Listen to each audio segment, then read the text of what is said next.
Okay, does the Buddha even lift?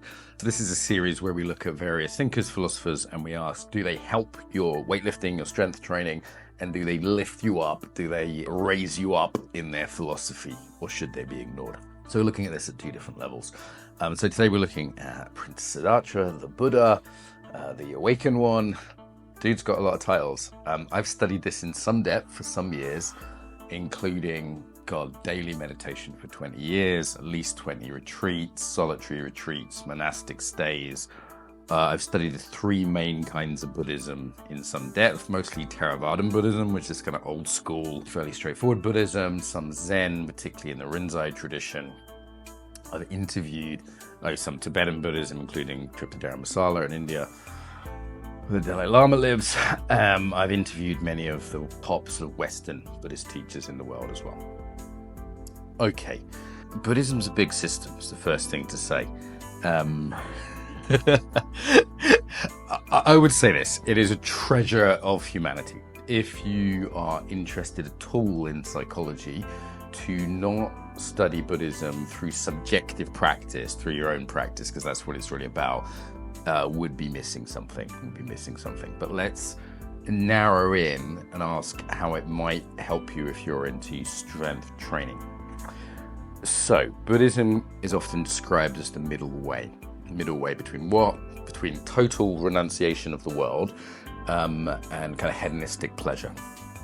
Now, the way the world is today, Buddhism is actually going to seem quite renunciate, quite giving things up. The idea of not indulging fully in hedonism, because that path doesn't lead to good things. The sort of mythological, maybe historical background is Buddha was some kind of a low-level prince. You know, he woke up every day, had sort of the best conditions. He got his dick sucked by all his consorts. He had luxurious surroundings. This is maybe mythological, but, you know, in other words, he was living in a sort of modern, decadent, hedonistic way, but back as much as you could in the axial age. He said that didn't lead to happiness. He went then tried to be like a hardcore monastic, or well, he wasn't monastic, living in the woods and starving himself and doing really brutal practice. And in the end discovered there was a middle way. Though again, by modern standards, that middle way would be fairly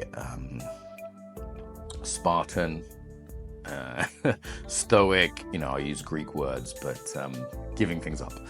So I think this is really a good philosophy for those of us who live, particularly in terms of like diet, lifestyle, realizing that the pleasures that are offered by the modern world, yes, you know, we can have some of, we don't have to go too hardcore about it, don't have to go full David Goggins, but a middle way is very likely sensible. Another key thing that, you know, he was really looking at dukkha, suffering, often translated to desire. It's got a little bit more of a quality of stuckness to that. Stuck wheel, I think, is the original root of it. I think this is incredibly useful for those of us who are lifting, is to sort of see life in terms of like life has a degree of suffering inherent to it. So why not embrace that? Embrace the suck, as other people have said. Rather than, I think this is a philosophy like, hey, life is dukkha anyway.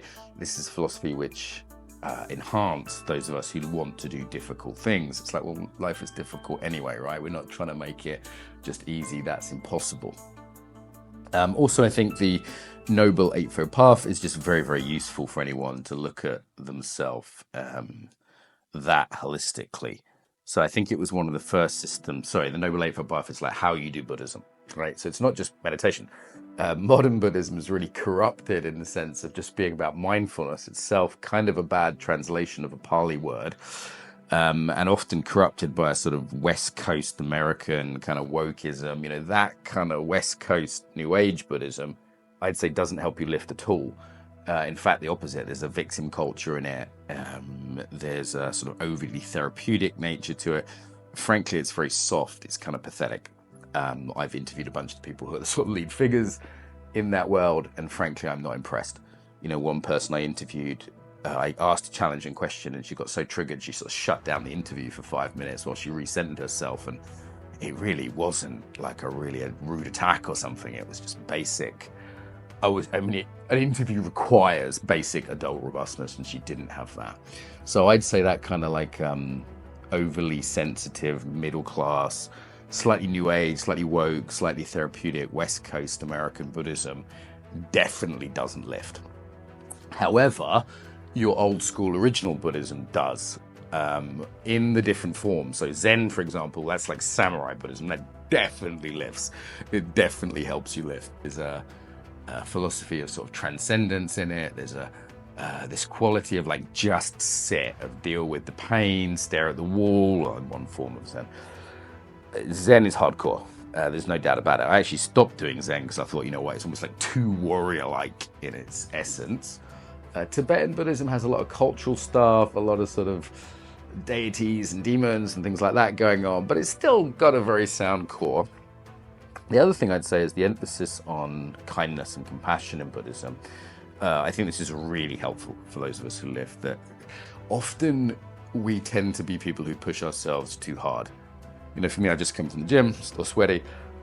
There's often that urge to do more sets, more reps, stay in there longer than is wise or sensible. So the idea of kind of compassion, self-compassion, rather than make us weaker, I believe makes us stronger, as long as we're kind of keeping a basic adult robustness and this very classical Buddhist notion of renunciation.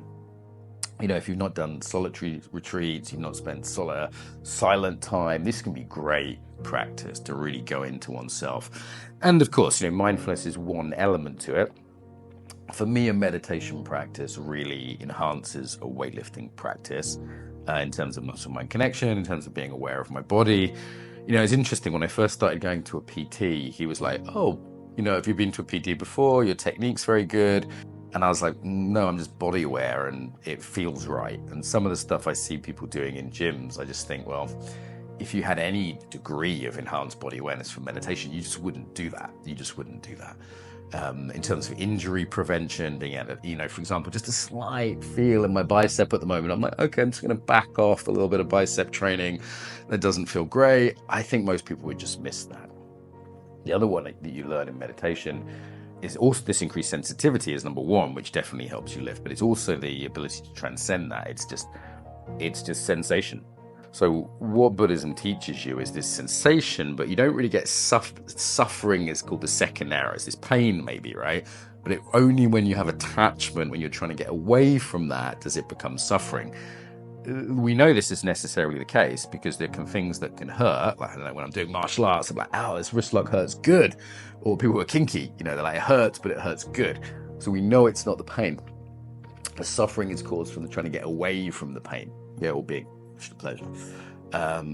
In the gym context, I think differentiating yourself from the pain, realizing that pain doesn't have to be suffering, this is a key part of working out. As well as that increased sensitivity to not do anything stupid with the increased kindness. Yeah, so God, I'm a little bit caffeinated for my pre-workout, so I'm rambling a bit here, but I hope this makes sense. I think these are key parts of Buddhism that really help you lift. Oh yeah, back to the Eightfold Path. So as well as meditation, which I think is very, very helpful to develop mindfulness, which is, I think, very, very helpful for strength training, there's a whole system around Buddhism. So they look at intention, for example, right view, effort. You know, you can really break it down. The subjective, you know, virya, which is like energy. This is all going on in the gym, and sometimes really breaking it down is so helpful. The other thing I'd say is Buddhism stresses community. So Sangha, yeah, Sangha. Buddha, Dharma, Sangha, sometimes called the three jewels of Buddhism. The Sangha element, I think, is also very smart. They realize that, yes, individual effort is very helpful, but having some teacher, Buddha, teachers and community is so much better. So I think that's smart. The other emphasis is on ethics. So for me, a individual practice of weightlifting could be good for developing like certain Stoic virtues, certain Buddhist virtues as well.